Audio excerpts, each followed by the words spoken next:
When it comes to our money and the way that we manage it, there are some things that are completely out of our control. No matter how you slice it, we all need somewhere to live, we all need food to eat, we all need transportation, and those things can cost a lot of money.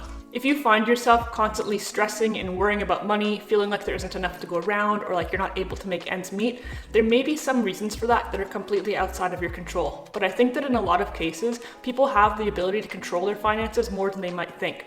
Taking accountability for things is never comfortable, it never feels good. It's hard to admit the fault in the decisions we make when they're not good decisions. In fact, last week I posted a video all about some of the worst financial decisions I have ever made, but I think that a lot of times people are making financial decisions that are sabotaging themselves in a way that they don't even realize. And so in this video, I want to talk about the top 10 bad decisions you might be making that are responsible for keeping you poor, keeping you broke, and making your life more difficult than it needs to be. This video is sponsored by Shortform, but more on them later. At the very top of this list has to be one that is a huge problem for many people, and that is bad debt. And to be clear, not all debt is bad debt.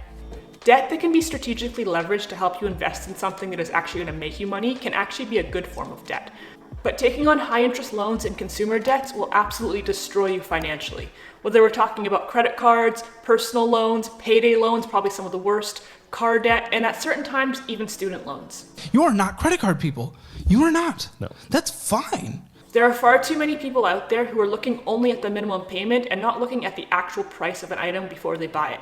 And if you're paying 20, 25, 30% interest on something that you charge to your credit card, in just a few short years, you're gonna have paid for that item 2, 3, 4, maybe even 5 or 6 times over just because of the compounding interest. In a lot of cases, you'll actually wind up owing more money on something than that thing is actually worth. And this is something that's seen a lot when people finance cars. 5 years into that loan, you may still owe $15,000 or $20,000 on that car, but by that point, the value's depleted to under 10 grand, and now you owe more than it's worth, which means that even if you wanted to sell the car, even if the car breaks down and dies, even if it gets crushed into a cube, you still owe money on it, and you can't escape that.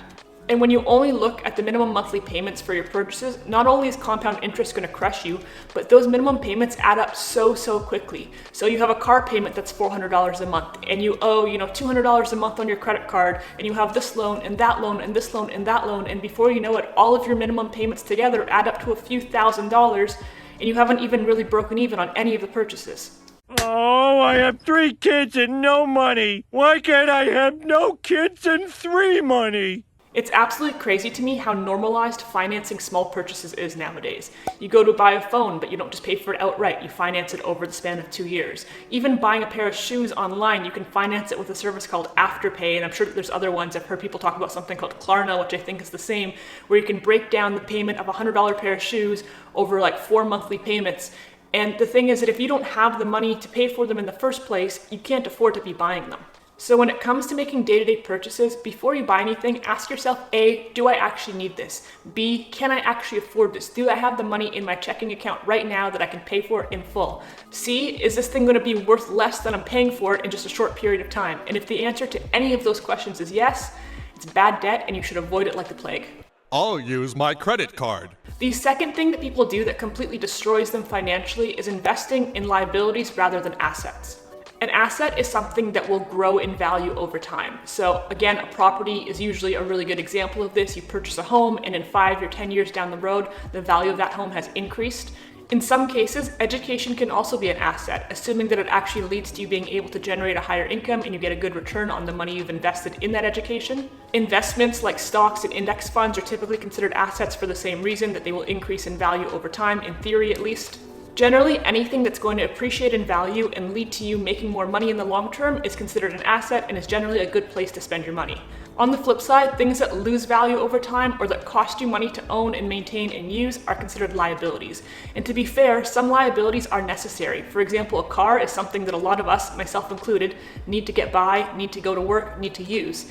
But cars are liabilities because in the vast majority of cases, they're going to continue to lose value as you use them over time, as they get older, as they break down, and eventually the car that you spent $20,000, $30,000, $40,000 on is going to be worth like $1,000 or less in 10 years time or 20 years time. They also cost you money for gas, they cost you money for maintenance and insurance.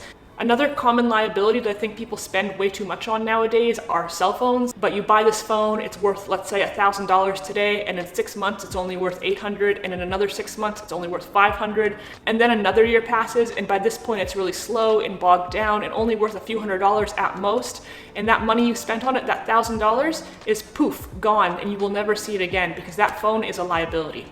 Spending your money more on liabilities than on assets is a great way to make your money disappear and never come back. A great book that explains this far better than I ever could is Rich Dad Poor Dad by Robert Kiyosaki, which I recently read using the sponsor of today's video, Shortform. Shortform is an app that lets you read condensed but detailed guides to thousands of nonfiction books covering a wide range of topics like finance, health, productivity, and more. One of my favorite things about Shortform is that more than just book summaries, they also include notes and cross-references to other experts on the topics, which gives you additional context and clarification to what you're reading. Plus, there are interactive exercises which make the information easier to remember compared to just reading a book cover to cover. I've even gone through the short-form versions of some books that I've fully read in the past, just as a refresher. Best of all, Shortform adds new titles every single week, and members get to vote on which ones come next. To get a free, unlimited access trial plus 20% off your annual membership, go to shortform.com/accordingtonicole or click the link in the description box below. The third thing that's likely keeping you broke is not paying yourself first. And this is something that I actually talked about more in depth in a previous video about why I don't use a typical budget, which I will link to up here and in the description box down below. Essentially, most people wind up spending all the money that they need to and all the money that they want to, and then only if there's anything left over at the end do they save that, and that is a huge mistake. By automating your savings each month and paying yourself essentially a lump sum straight to your savings account which you do not touch, and then paying for all your bills and only then paying for the non-essentials after that, you will come out so much further ahead financially. You will quickly save up a nest egg that you can use for anything that you need in the future, and you will actually get yourself into the habit of actively saving money, which is such an important skill to have. But again, if you want more information on specifically how to do this in detail, go ahead and check out my anti-budget video, which again, linked up here and down below. The fourth thing keeping you broke and keeping you poor is not having an emergency fund. And not having an emergency fund is such a critical thing because it leads you right back to the first thing we talked about, which is bad debt. An emergency fund is money that has been set aside specifically and only to be used in emergencies. An emergency might be that your car's broken down and you need to get it fixed for work. It might mean that you have a roof leak. It might mean that your furnace dies. It might mean that your dog gets sick, but it is money that is set aside exclusively for the purpose of dealing with an emergency. And most experts agree that you should have between 3 and 6 months of your basic expenses saved up as your emergency fund. So let's say you get sick and you can't go to work for at least about 6 months, you're set and you're covered until you figure out where to go from there. When an emergency happens, and inevitably it's going to, and you don't have the money already set aside in advance, you force yourself to be having to take on bad debt, having to put things on your credit card, having to finance things that you don't have the money to pay for outright, and it's a big vicious cycle that just continues because the more bad debt you take on, the higher your monthly payments are every month, the less money you're able to even save in your emergency fund to begin with, and before you know it, you're in this loop that you can't escape, and it can ruin you financially. So have an emergency fund, at least a few $1,000s, but realistically, figure out how much money you need to get by for about 6 months and make that the goal to get to. Even if it takes you a while to get there, that peace of mind is irreplaceable. The next thing is one that we're going to talk about a little bit more candidly here, and that is lifestyle creep. Lifestyle creep, for anybody unaware, is when you start making a little bit more money, whether you get a raise at work or you finish your degree and you're able to get a job in your field or whatever the situation may be. And as a result of earning more money, you wind up spending more money. And then you earn a little bit more and then you spend a little bit more. And then you earn a little bit more and then you spend a little more. And this is exactly what we hear about when we hear about celebrities or people who are really, really wealthy and that they declare bankruptcy. And you might think, how can somebody who's worth, $100 million wind up bankrupt? And it's because the lives that they live are not normal. The lifestyle that they live is so expensive that it requires them to keep making millions and millions and millions of dollars just to sustain themselves. Now, those might be extreme examples, but the truth is that lifestyle creep can affect all of us. Let's say you started out your career making $30,000 or $40,000, and life wasn't necessarily comfortable on a financial basis, but you made it work. And then before you know it, you get a raise up to $50,000. And you start to relax a little bit because you're used to having to pinch every penny, and now you're like, hey, you know what? Maybe I don't have to pinch so hard.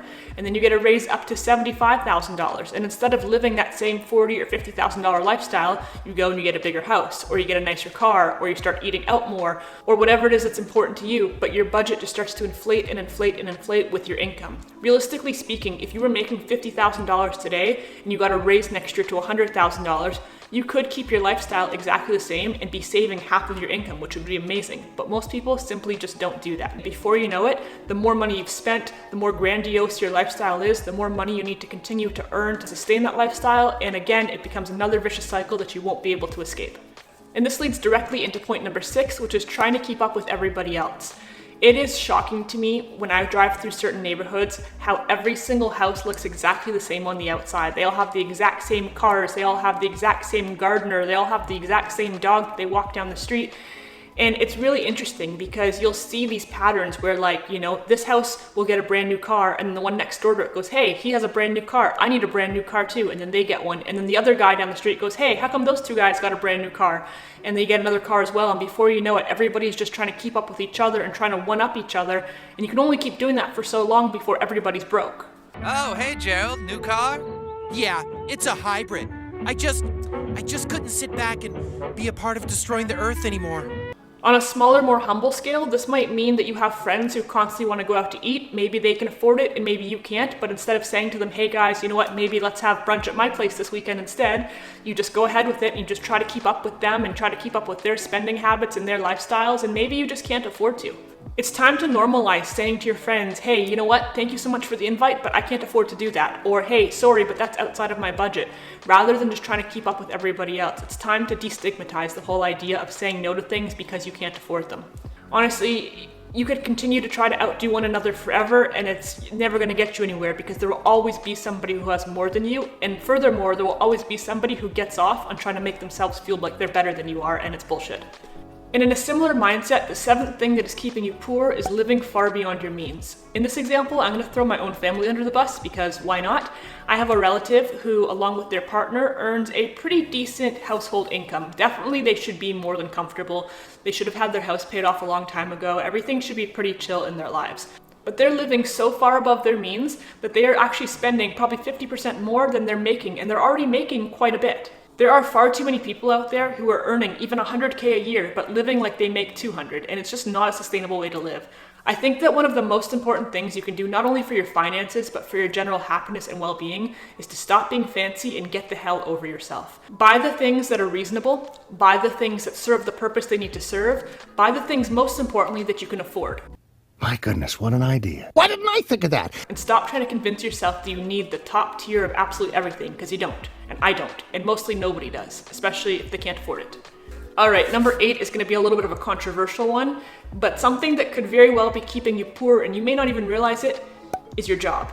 I know, that sounds totally illogical, but follow me here for a second. There are several ways in which your job can actually be making you poor, and all of them amount to them not paying you enough, not paying you your worth, not paying you your value, or just simply not paying you enough to survive. If your job involves you working in a hands-on skill, chances are very likely that you could earn a lot more money going out on your own and doing that thing on a freelance basis.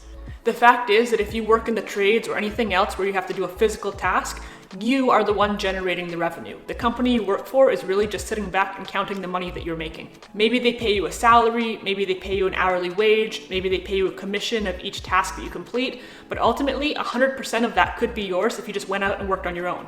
Another way that you might be leaving money on the table is by staying in the same job for far too long. Nowadays, it's recommended that you switch jobs every 2 to 3 years because by staying in the same place, you're going to get very, very small raises. You're going to get a raise of 1, 2, 3, even maybe 5% per year, but it's just not very much. In fact, inflation is at a higher rate than that, so you're losing money every year that you stay in the same job. But by switching companies, you might be able to increase your income by 20 or 30% every time. If you do that every few years, within 10 years, you could be making 2 to 3 times more money than you're making today. And please, whatever you do not feel loyal to your employer. I don't care how you got your foot in the door there. I don't care if your boss is like your wife's best friend's cousin's father. I don't care if you've been there for 15 years and you're basically a family.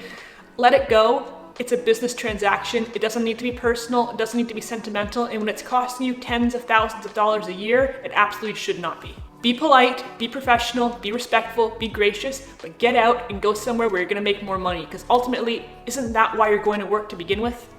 Oh, but I've been here for 10 years. I don't care. Oh, but my coworkers are like my BFFs.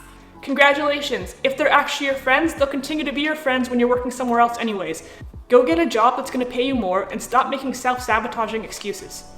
The next thing we need to talk about that is costing you money and making you poor is something that I actually talked a little bit about in last week's video, but that is not prioritizing quality when you make purchases. I referenced the phrase buy once, cry once, and that is so incredibly important. Yes, we talked about not living outside of your means. Yes, we talked about not being fancy and not buying the top tier of everything, and I 100% stand by that. However, there are some cases where it makes sense to spend a little more, get something that's a little bit better quality, that's going to last you a little longer, that's going to work a little better, because otherwise you're going to wind up throwing away the money you're spending and having to repurchase again and again and again. This is a very small example, but a practical one nonetheless. A few years ago, I found myself in need of a phone case, and I went to go look for one, and I found that an OtterBox, which I know is a good quality case, was like $50, and I'm like, I don't want to spend $50 on a stupid phone case. I already spent too much on the phone, right? So I did what I should not have done, what I'm embarrassed to admit that I had done, and I went to wish.com and I bought a phone case for like $3. And I was like, oh, how bad can it be? And I got the case in the mail, and it was fine, and I used it for like maybe 2 weeks, and then it started to break. And I was like, well, guess what? It was only $3, so I ordered another, and another, and another, and after a few months had passed, I probably spent like well over $25 on these shitty phone cases from wish.com, which didn't really work, probably would not have protected my phone if I had dropped it anyways, and were all broken and garbage at that point. And eventually I was like, you know what? I just gotta pony up and get the real one. And I went and I bought an OtterBox. But by that point, I had spent 50% more because I spent 50 on the OtterBox and I had already spent like $25 on cases from Wish. So I wound up spending 75 just because I didn't want to spend 50 in the first place. Buying things that are cheap and that are crappy and that are not gonna last or not gonna do the thing they need to do is only gonna wind up costing you more money in the long run. So find the sweet spot, don't overspend, but don't cheap out on everything either. And finally, the 10th thing that is absolutely going to destroy you financially, particularly for any Americans who might be watching, is neglecting your health. If you spend your time doing nothing but eating fast food and not working out, avoiding the doctor, avoiding the dentist, and generally living an unhealthy lifestyle, I can promise you that eventually those decisions are going to catch up with you. And they're going to catch up with you in an expensive way that's going to cost you a lot more than some healthy food or a pair of running shoes ever could. I know that there was a point where romaine lettuce was $6, and I know that that sounds crazy. I'm not disagreeing with you, but do you know what costs a lot more than $6? Bypass surgery, especially in America.